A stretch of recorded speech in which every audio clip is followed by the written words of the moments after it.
Something shifted in South Los Angeles, and this time it wasn't the usual gang rivalry. For years, Florencia 13 and the East Coast Crips managed to coexist, tense but balanced. Then, a quiet order came down from inside Pelican Bay State Prison, straight from one of La MA's top generals. The command was simple: cleanse the neighborhood. What followed wasn't random violence.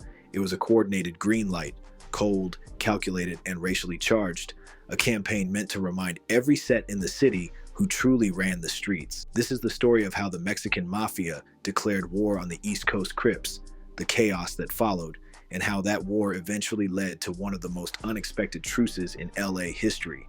To understand this war, you gotta go back to 1969, when a young Raymond Washington laid the foundation for what would become the original East Side Crips. Before he launched his own thing, Raymond rolled with the Avenues, a crew led by Craig Monson. After some drama popped off in Donnie Boy's garage, Washington got kicked out, and that split changed everything. By 1970, Raymond's new squad was taking shape on 76th and Wadsworth, the heartbeat of the East Side movement. By the early 70s, more Crip sets popped up: 43rd Street, Avalon Gardens, and others expanding through the East Side. Then came the rise of East Coast Crips, not one single gang, but an alliance stretching across South LA. Around 1974, the 62nd Street Crips sparked what became the East Coast Crip Alliance, uniting dozens of hoods under one banner. Crews like Q102, Town Street Boys, 69 Shack Boys, 76 Shack Boys, and the 118 Block Crips all came under that East Coast identity. They rode with the neighborhood Crip car connecting them to the rolling 60s, rolling 90s, and rolling 40s. Together, they were known as the East Coast Neighborhood Crips, but unity always has an expiration date. The East Coast built a rep as a strong, structured, and aggressive alliance, and by the late 80s, their power had drawn eyes from the other side of the racial line. Florencia 13, known simply as F13, started decades earlier in the Florence-Firestone area of South Central LA. By the 1990s, they were one of the largest Serrano gangs in California, rolling deep with thousands of members and direct ties to the Mexican Mafia. Inside prison, the Mafia had one rule: all Hispanic gangs south of Bakersfield owed allegiance and taxes, but the Mafia wanted more than money. They wanted control. And by the early 90s, their influence was spilling out of the cell blocks and onto the street. Leaders like Rodolfo Cheyenne Cadena and Joe Pegleg Morgan had built the structure decades before. By the mid-1990s, La MA began directing Latino sets to stop fighting each other and instead target black gangs, especially those moving drugs through Hispanic neighborhoods. That was the moment Florencia 13 stopped seeing black gangs as neutral, and the most visible black presence near their stronghold was the East Coast Crips. At first, the two groups coexisted. Both made money, both ran corners, both understood boundaries. But in the mid-1990s, something small sparked into a decades-long war. In 1996, members tied to the 65 Hustlers, who were connected with East Coast Crips, shot a Florencia member, setting off immediate retaliation. There was an attempt at peace, a meeting at Palm Elementary School, where both sides tried to squash the beef. It didn't last. By 1999, Florencia 13 was in open conflict with nearly every East Coast set on the east side of South LA. What ignited it all? According to court records, a drug load dispute. A driver allegedly affiliated with the 68 or 69 East Coast Crips was transporting 200 to 300 kilos of product for Florencia. He decided to keep it, sparking a chain of drive-bys, retaliations, and orders from prison. Behind bars, one name loomed large: Babo Castellanos, one of the three kings of Florencia 13, running operations from Pelican Bay State Prison's SHU. Castellanos was sending handwritten kites to the streets with coded orders: establish presidents for each barrio, collect taxes, handle discipline, and eliminate enemies, specifically the East Coast Crips. One directive was clear: wipe out the black gangs from Florence-Firestone. That single line became a death sentence for dozens of people, some gang members, many innocent. The first incident happened on October 10th, 2003. 276 East Coast Crip members Brandon Fuller and Lawrence Nichols were out to make a statement. Lawrence and Brandon slid right into F13 territory looking for rivals. They saw a group of Mexicans hanging out on the sidewalk and pulled up to them, unleashing a hell of gunfire. They ended up hitting a female bystander named Araceli as they sped off. Within a few minutes, the two East Coast Crips drove a couple more blocks in F-13's turf, looking for more victims to terrorize as they spotted another group of Hispanic people and began firing, this time taking the life of a 68-year-old man. Shortly after police caught up to Brandon and Lawrence and they were arrested, law enforcement was able to track the vehicle they were committing the crimes in, and the registration came back to Lawrence. While in custody, they later admitted that Lawrence was the driver of the vehicle and Brandon was the shooter. Brandon Fuller and Lawrence Nichols were both sentenced to life in prison. October 11, 2004, Emmanuel Romero, Mario Moreno, and Edgar Navarro, all tied to F-13. Mario told the other two, "Let's go put in some work," pulling out a rifle as they rolled through 8-9 East Coast Crips territory in a stolen ride. Outside a liquor store stood Robert Tyrone King and Daryl Dennard, two black men just drinking beer in front of the store. Moreno leaned out the window with a rifle and opened fire. Both men were hit in the back.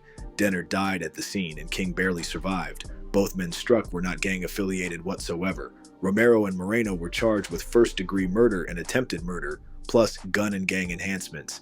Edgar Navarro was not charged for the crime as his life was taken 3 weeks later. Mario Moreno was separated for trial and received a life sentence, while Emmanuel Romero got 25 to life plus 25 for the firearm. That shooting turned up the temperature. Within months, more incidents followed, each one more reckless than the last.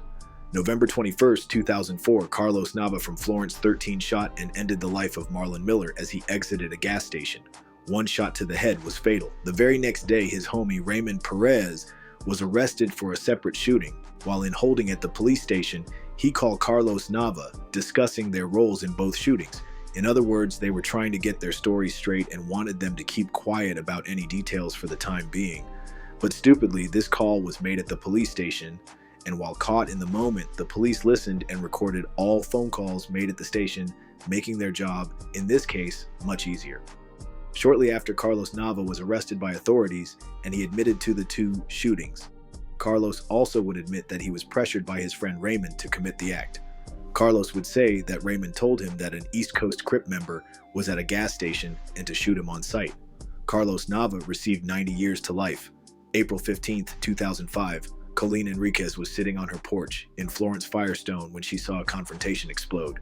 Ya Oliva and a group of F-13 members hurled racial slurs at a black man walking down the street.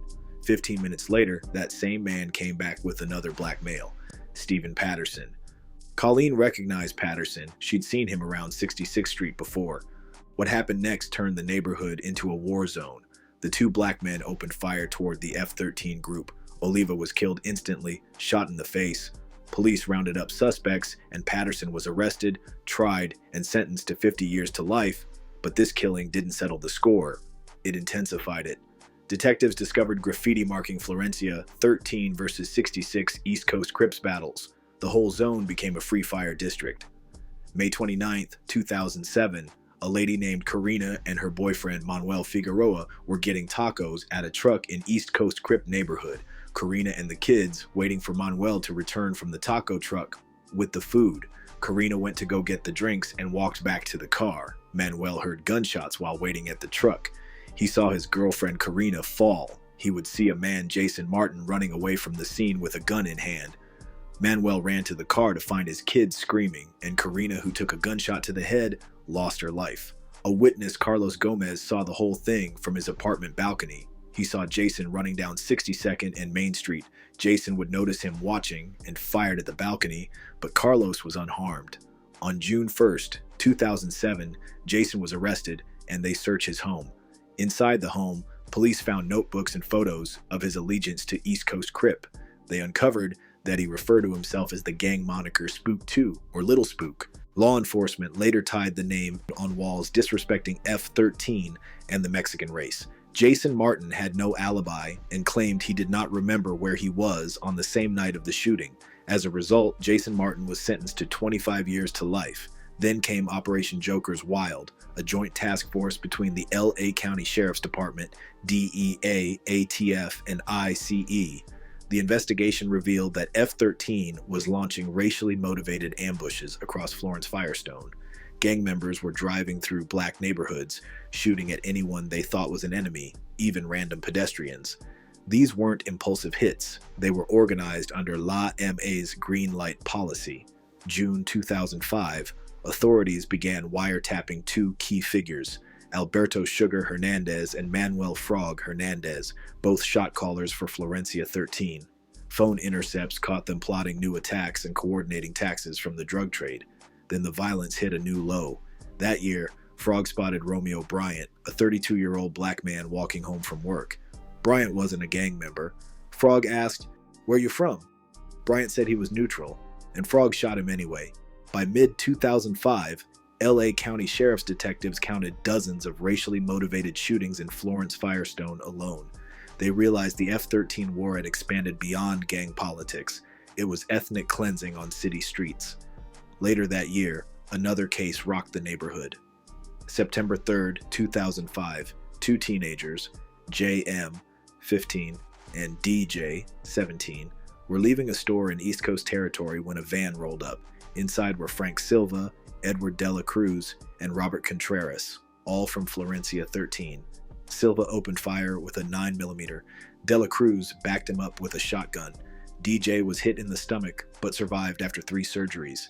Silva later admitted he'd panicked, thinking the teens were rival Crips. The jury didn't buy it. He was found guilty of attempted murder, sentenced to 40 years to life. Detectives at the scene described it as textbook Florencia, retaliation for perceived disrespect, carried out deep in enemy turf. By 2007, Operation Joker's Wild went public.